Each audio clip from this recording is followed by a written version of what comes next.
कैसे हैं नाज़रीन कराम, तूफानी खबरें और उस पर आतिश फिशानी तज्जिया लेकर सलीम अख्तर हाज़िर खिदमत है और आपकी खिदमत में सलाम बजा लाता है। लो भाई, इस तस्वीर का बड़ा चर्चा है, सोशल मीडिया पर हंगामा बरपा है। जैसे ये तस्वीर सोशल मीडिया पर आई, देखते ही कुछ लोगों ने दुहाई मचाई कि दुहाई है दुहाई, दुहाई है दुहाई, कौम के खून पसीने की कमाई मुंह के चेब निकलवाने में उड़ाई। लोगों का कहना है कि एक तरफ बेरोजगारी की सताई, गैस बिजली घी तेल आटे चीनी की महंगाई की मार खाई, कौम के बच्चे रोटी की तलाश में गैर मुल्की समुद्रों में डूब जाने लगे हैं। दूसरी तरफ हुक्मरान उन्हें मसाइल से निकालने के बजाय अपने मुंह के चेब निकलवाने लगे हैं। इस बदतमीजी को देखकर फौरन कुछ सहाफी मैदान में आने लगे और आकर उन्हें शर्म दिलाने लगे। तो तुम्हें शर्म आनी चाहिए किसी की बहन बेटी पर इस तरह के कमेंट्स पास करते हुए। कहाँ है तुम्हारी अक़दार व इखलाकियात, कहाँ है तुम्हारी तहजीब व तमद्दुन। सहाफियों का लेक्चर सुनते ही अच्छन भाई के अंदर बारूदी सुरंग फाट गई और वो सहाफियों पर भड़क उठे। क्या जय्यद जाहिलो मुस्तनद मूर्खो, ऐ ज़मीर फरोशो, ज़बान और ईमान फरोशो, बताओ बताओ बताओ बताओ। वो रक्शे वाले की 4 बेटियां किसी की बेटियां नहीं थी, जिन्हें पल भर में उनके बाप से महरूम कर दिया गया, जिनके सर से साया छीन लिया गया, पांव से जमीन खींच ली गई। चादर 4 दीवारी के तकद्दुस की पमाली पर, इंसानी हकूक और अक़दार इखलाकियात तहजीब और तमद्दुन की बदहाली पर तुम बेशर्मी की अफीम चाट कर अपने ज़मीर समेत लंबी तान के सोए रहते हो। और जब तुम्हारे अकाउंट पर कोई उंगली उठाता है तो फौरन तुम हिलाते हुए पालतू पप्पी की तरह उन्हें काटने लगते हो। शर्म तुम्हें भी आनी चाहिए। इसके बाद अच्छन भाई ने अपने मुंह के दहाने का रुख एक आलीशान शादी की तरफ मोड़ दिया। बोला, हुक्मरानों का अपनी औलादों और दामादों की शादियों में अरबों रुपए उड़ाना और भूखी नंगी मकरूज कौम को करोड़ों के ड्रेसेस दिखाना ऐसे ही है जैसे तरह तरह के लजीज अनवाउ अक़साम के खाने खाकर कचरा किसी भूखे के दरवाजे के आगे फेंकना और उन्हें बतलाना जितलाना कि तुम हशरातुल अर्ज़ हो, पैरों में रेंगने वाले कीड़े मकोड़े हो, तुम करोड़ों लोग, हम चंद अयाश खानदानों का बोझ उठाने वाले गधे और घोड़े हो। इसके बाद अच्छन भाई के घर से अच्छन भाई की लुगाई की सख्त और करख्त आवाज आई और अच्छन भाई जो पूरे निजाम को ललकार रहे थे, झाड़ रहे थे, अपनी बेगम की आवाज सुनते ही घगयाते कांपते लाचार हाँपते हुए अपने घर की तरफ दौड़े। तो यूं मैंने खलासी पाई। तो ये थी भाई साहब एक कहानी। अब अगली कहानी पे आते हैं। सजनों बेलियों भाई बहनों, अगली कहानी ये है कि ये शख्स बुग़्ज़ इमरान में बावला हो गया है और बावला होकर काटने दौड़ता है। आपने जो एक पॉडकास्ट देखी है उसमें ये आदमी काटने दौड़ता है सवाल करने वाले ख़वातीनों हज़रात को, लेकिन ये शुरू से ही भाई साहब काटता है। न जाने इसके पीछे कौन सा ताकतवर हाथ है, न जाने ये किसके आसरे पर लोगों को धमकाता है, डराता है। बकौल अच्छन भाई के ये शख्स खुद भी जानता है ये कभी लीडर नहीं बन पाएगा, ये कभी नहीं जीत पाएगा, इसकी पार्टी 100 लोगों पर भी मुश्तमिल नहीं हो पाएगी कभी भी।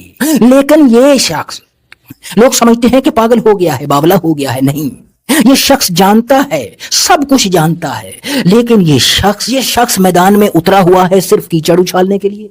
नंबर 2, खुद को हर वक्त खबरों में रखने के लिए, बिल्कुल वैसे ही जैसे राखी सावंत, जैसे मीरा, कभी मीरा अपने आप को खबरों में रखने के लिए कोई मुतनाज़े बयान दे देती थी। उसके बाद हमारे शाहिद खान अफरीदी आ गए। फिर अल्लाह माफ करे, अच्छा नहीं लगता एक मजहबी स्कॉलर के बारे में कहते हुए कि ये भी राखी सावंत के नक्शे कदम पर चल पड़ा है। जनाब इज्जत माब इंजीनियर मोहम्मद अली मिर्जा साहब, वो भी राखी सावंत की तरह हर वक्त खबरों में रहने के लिए कोई ना कोई मुतनाज़े बयानात ठोक देते हैं। बिल्कुल उसी तरह ये शख्स भी खबरों में रहने के लिए इस तरह के मुतनाज़े बयानात देता रहता है।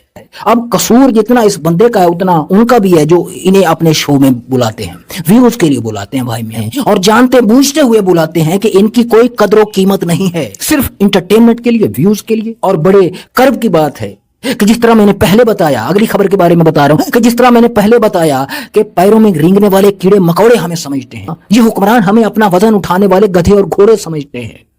कराची में 2 दिन तक आग लगी रही और अरबों के फंड लेने वाली सिंध हुकूमत 2 दिन तक आग नहीं बुझा पाई। इतने बेरहम और बेहस लोग हैं ये कि अवामुन नास के फायदे का एक काम नहीं किया इन्होंने कराची में।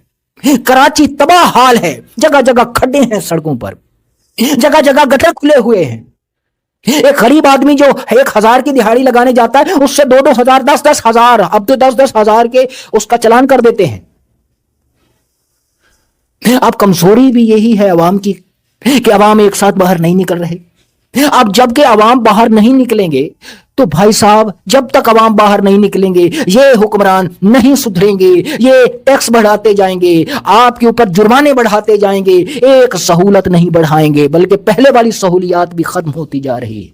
ہم آپ سب دیکھ رہے ہیں اس وقت کہ کے پی کے میں ایک وزیر اعلیٰ جو خان صاحب نے اب نامزد کیا ہے، سہیل افریدی صاحب، ابھی وہ جیسے وہ ہزارہ ڈویژن میں اور ایبٹ آباد میں مانسیرا کی طرف وہ ریلیاں کر رہا ہے، خدا کی قسم انسانوں کے سر ہی سر نظر آ رہے ہیں، ریلے ہی ریلے نظر آ رہے ہیں، ان میں سے کوئی بھی ایک ریلا اتنے سارے ریلوں میں کوئی بھی ایک ریلا اڈیالہ کی طرف نہیں آ رہا نا۔ اس کی وجہ ڈر ہے، خوف ہے۔